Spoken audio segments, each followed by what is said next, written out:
जय हिंद। नमस्कार साथियों, कैसे हैं आप सभी लोग। उम्मीद करते हैं कि आप सभी लोग अच्छे होंगे और आप सभी लोग की तैयारी जो है साथियों बिल्कुल ही अच्छी तरीके से चल रही होगी।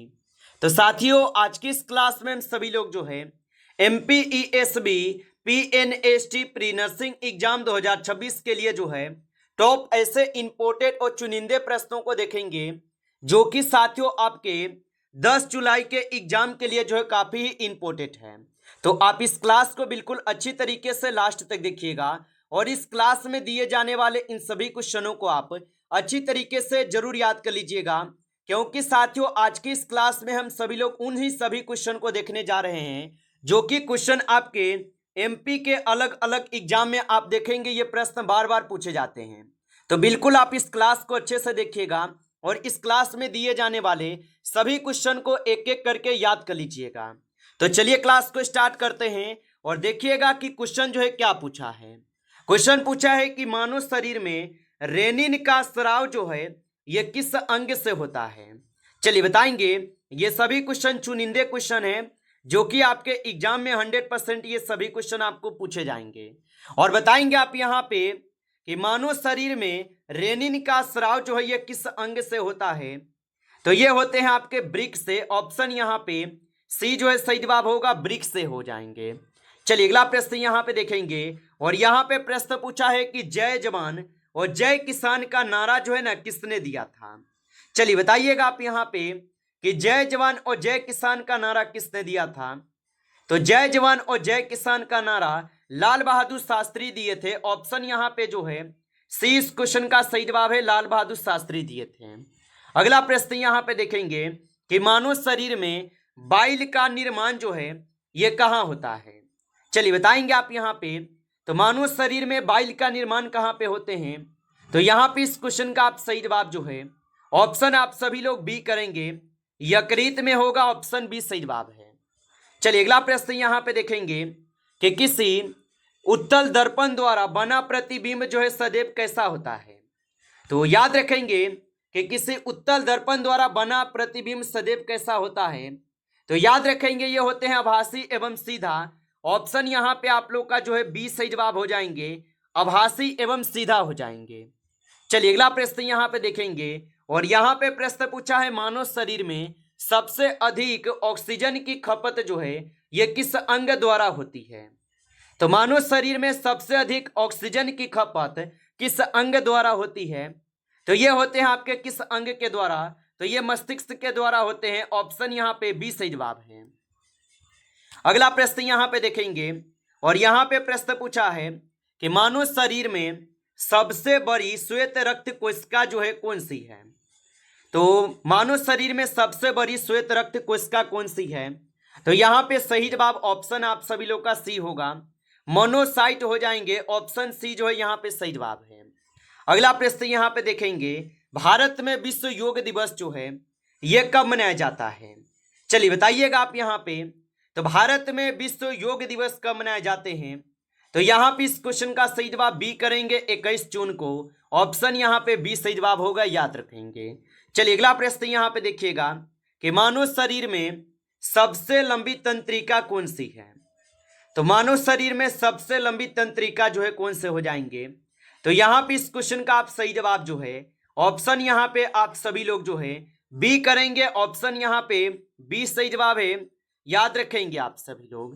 चलिए अगला प्रश्न यहाँ पे देखेंगे और 9th क्वेश्चन आपसे पूछे गए हैं यहाँ पे और क्वेश्चन है कि मानव शरीर में DNA संश्लेषण के लिए आवश्यक विटामिन कौन सा है। तो याद रखेंगे कि मानव शरीर में DNA संश्लेषण के लिए आवश्यक विटामिन कौन सा है। तो यहाँ पे इस क्वेश्चन का आप सही जवाब जो है ऑप्शन आप सभी लोग क्या करेंगे। तो ऑप्शन आप सभी लोग यहाँ पे ऑप्शन ए करेंगे, विटामिन B12 है। ऑप्शन यहाँ पे ए सही जवाब होगा।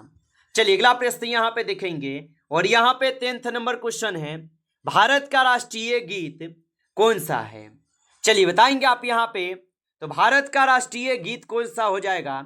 तो भारत का राष्ट्रीय गीत हो जाएंगे यहाँ पे आप सभी लोग का कौन। तो याद रखेंगे वंदे मातरम जो भारत का राष्ट्रीय गीत है। ऑप्शन यहाँ पे बी सही जवाब है, याद रखेंगे। चलिए अगला प्रश्न यहाँ पे दिए गए हैं और यहाँ पे प्रश्न पूछा है निम्नलिखित में से सबसे अधिक प्रथम आयनीकरण ऊर्जा जो ये किसकी होती है?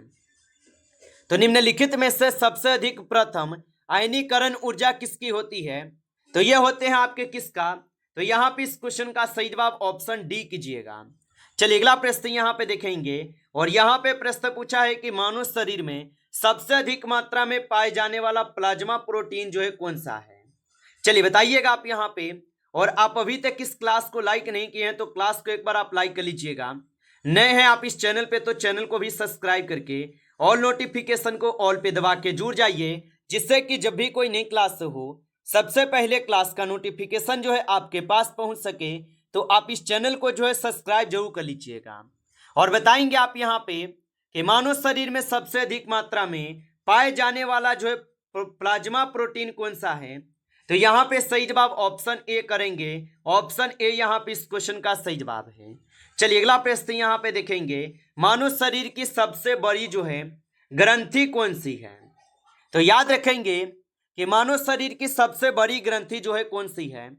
तो मानव शरीर की सबसे बड़ी ग्रंथि यकृत है। ऑप्शन बी कीजिएगा, यकृत हो जाएंगे। चलिए अगला प्रश्न यहाँ पे देखेंगे और यहाँ पे प्रश्न पूछा है, निम्नलिखित में से कौन सा नियम ऊर्जा संरक्षण से संबंधित है? चलिए बताएंगे आप यहाँ पे। तो निम्नलिखित में से कौन सा नियम ऊर्जा संरक्षण से संबंधित है? तो यहाँ पे इस क्वेश्चन का सही जवाब क्या करेंगे? तो यहाँ पे आप सही जवाब जो उष्मा गति का प्रथम नियम करेंगे। ऑप्शन यहाँ पे बी जो है सही जवाब होगा। चलिए अगला प्रश्न यहाँ पे देखेंगे और यहाँ पे प्रश्न पूछा है कि भारतीय संविधान का अनुच्छेद 21 जो है ये किससे संबंधित है? चलिए बताएंगे आप यहाँ पे। तो भारतीय संविधान का अनुच्छेद 21 किससे संबंधित है? तो ये संबंधित हो जाएंगे किससे? तो ये जीवन एवं व्यक्तिगत स्वतंत्रता के अधिकार से संबंधित होगा। ऑप्शन यहाँ पे आपके बी जो है बिल्कुल ही सही जवाब है, याद रखेंगे। चलिए अगला प्रश्न यहाँ पे देखेंगे और प्रश्न है कि रक्त का द्रव्य भाग जो है क्या कहलाता है? तो रक्त का जो द्रव्य भाग है ये क्या कहलाते हैं? तो रक्त का द्रव्य भाग जो है प्लाज्मा कहलाते हैं। ऑप्शन बी सही जवाब है, प्लाज्मा कहलाते हैं। चलिए अगला प्रश्न यहाँ पे है कि कोशिका का पावर हाउस जो है किसे कहा जाता है? तो कोशिका का पावर हाउस किसे कहते हैं? तो कोशिका का जो पावर हाउस है ये माइटोकॉन्ड्रिया को कहते हैं। ऑप्शन यहाँ पे बी जो है सही जवाब है, माइटोकॉन्ड्रिया को। चलिए अगला प्रश्न यहाँ पे देखेंगे और यहाँ पे 80 नंबर क्वेश्चन है। क्वेश्चन पूछा है कि निम्नलिखित में से कौन सी गैस प्रकाश संश्लेषण के दौरान मुक्त होती है? चलिए बताएंगे आप यहाँ पे। तो निम्नलिखित में से कौन सी गैस प्रकाश संश्लेषण के दौरान मुक्त होती है? तो यहाँ पे आप 80 नंबर क्वेश्चन का सही जवाब बी करेंगे, ऑक्सीजन हो जाएगा। ऑप्शन यहाँ पे बी सही जवाब है। चलिए अगला प्रश्न यहाँ पे है, भारत का सबसे ऊंचा नागरिक सम्मान जो है कौन सा है? तो भारत का सबसे ऊंचा नागरिक सम्मान कौन सा होगा? तो भारत का सबसे ऊंचा नागरिक सम्मान जो है भारत रत्न हो जाएंगे। ऑप्शन बी कीजिएगा, भारत रत्न हो जाएंगे।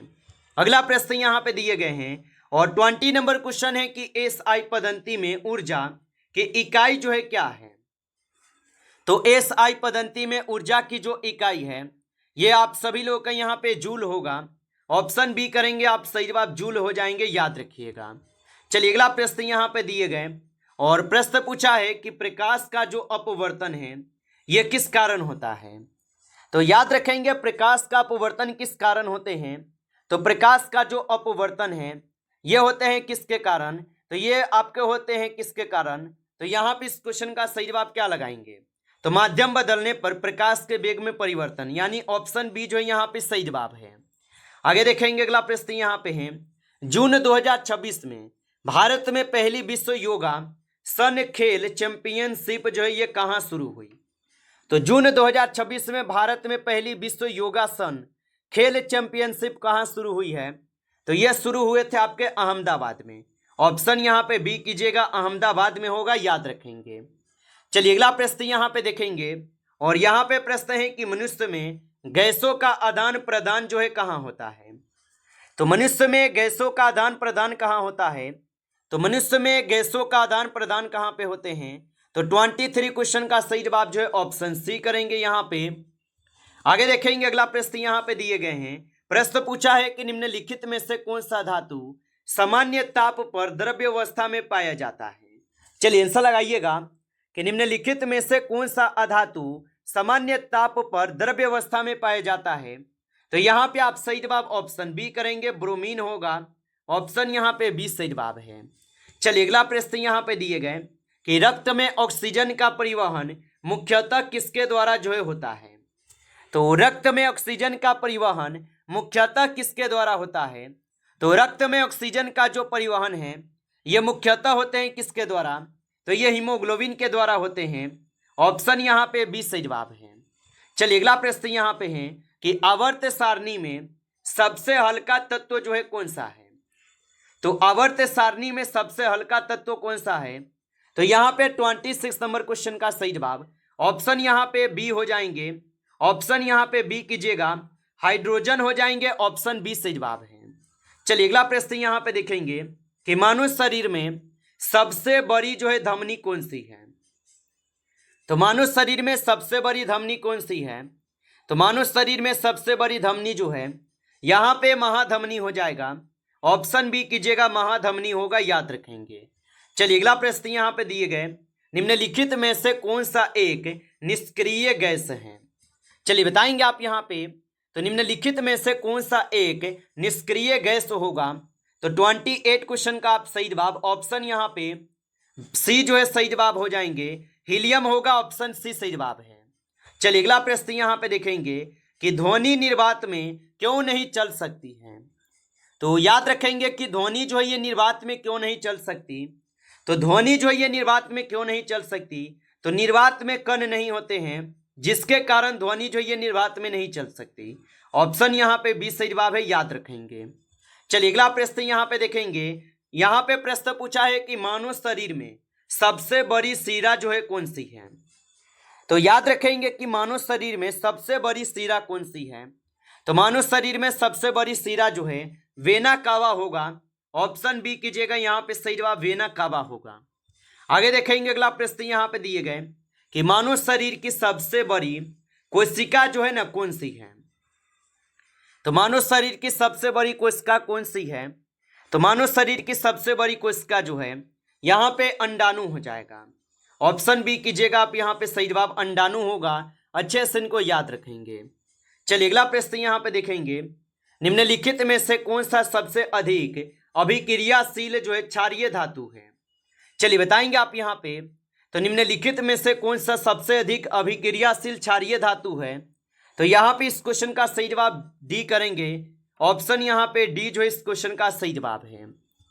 चलिए अगला प्रश्न यहाँ पे देखेंगे और यहाँ पे प्रश्न पूछा है कि किसी वस्तु का भार किस पर जो है यह निर्भर करता है। तो याद रखेंगे किसी वस्तु का भार किस पर निर्भर करता है। तो किसी वस्तु का भार जो है ये निर्भर करते हैं द्रव्यमान एवं गुरुत्वीय त्वरण दोनों पे। ऑप्शन यहाँ पे सी कीजिएगा।